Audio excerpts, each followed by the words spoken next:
কোরবানির গোশত কতদিনের মধ্যে খাওয়া উচিত? সারা বছর কোরবানির গোশত ফ্রিজে রেখে খাওয়া উচিত কি? গরু ছাগলের বট খাওয়া কি যায়? কোরবানিতে একটি গরুর সাথে 7 জন কোরবানি দিলে যদি কারো নিয়ত ভালো না থাকে বাকিদের কোরবানি হবে কিনা? কোরবানিতে জোড় ভাগে যেমন 2, 4, 6 ভাগে কোরবানি দেওয়া যাবে কিনা?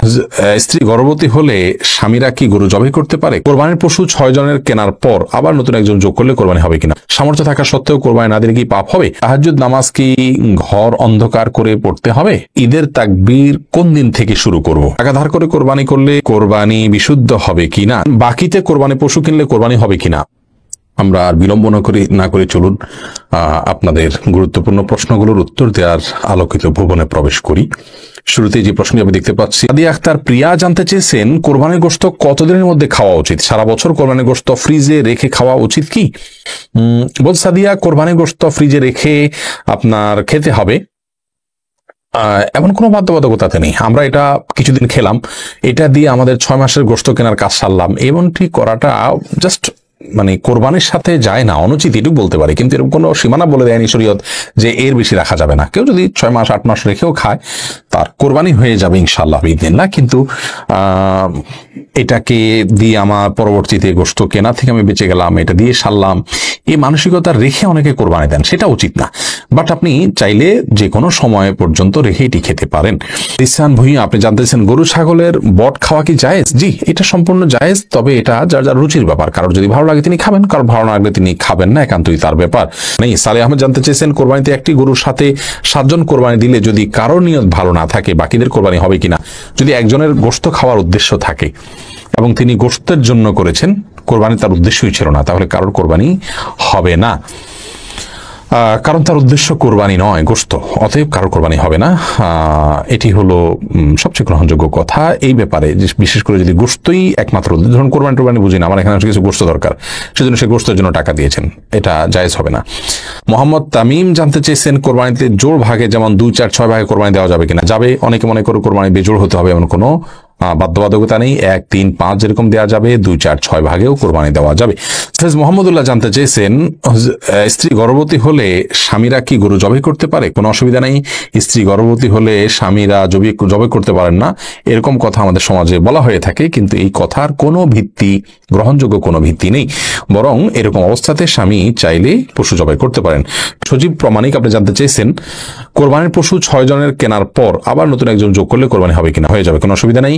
খসরু নিহাল ইউটিউব চ্যানেল থেকে আপনি জানতে চেয়েছেন সামর্থ্য থাকা সত্ত্বেও কোরবানি না দিলে কি পাপ হবে? সামর্থ্য না থাকা সত্ত্বেও কোরবানি না দিলে আবু হানিফা রাহমাহুল্লাহর মত অনুযায়ী, মাযহাব অনুযায়ী, আমাদের উলামায়ে কেরাম সেই মাযহাবকে ফলো করেন,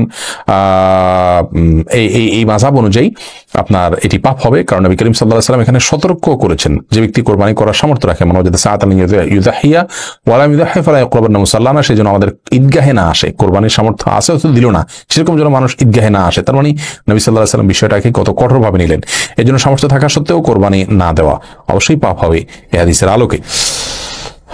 যদি অনেক উলামায়ে কেরাম সুন্নতে মুআক্কাদা বলেন, তাদের মতে পাপ হবে না, এবং সে মতের পক্ষে উলামায়ে কেরাম অনেক ইমামগণ আছেন, তারা সেটি বলে থাকেন, সেটারও ভিন্ন যুক্তি এবং দলিল আছে। সামিয়া ফেরদৌস জানতে চেয়েছেন তাহাজ্জুদ নামাজ কি ঘর অন্ধকার করে পড়তে হবে? এর কোনো ভিত্তি আছে কি? তাহাজ্জুদের নামাজ এটা আমরা ঘর অন্ধকার করে লাইট বন্ধ করে পড়তে হবে, এর কোনো ভিত্তি নেই।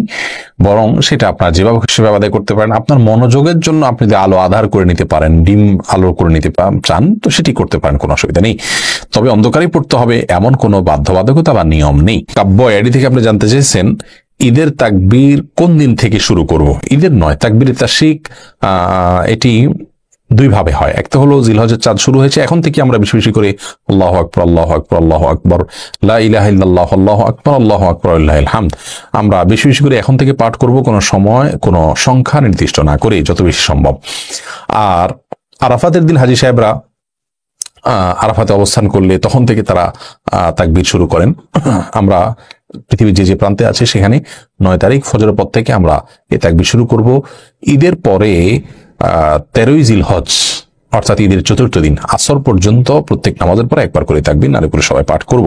টাকা ধার করে কোরবানি করলে কোরবানি বিশুদ্ধ হবে কি না? জি, একটু আগে আমরা বলেছি ঋণ করে কোরবানি দেয়া যাবে, যদি ঋণ পরিশোধ করার ব্যবস্থা থাকে তাহলে এটি করাতে কোনো অসুবিধা নেই। সম্পাদ জানতে চেয়েছেন বাকিতে কোরবানি পশু কিনলে কোরবানি হবে কিনা? বাকিতে যদি কেউ আপনাকে পশু দেয় আপনি সেটা দিয়ে কোরবানি করলে কোরবানি হয়ে যাবে, পরবর্তীতে তার টাকা পরিশোধ করে দিতে হবে।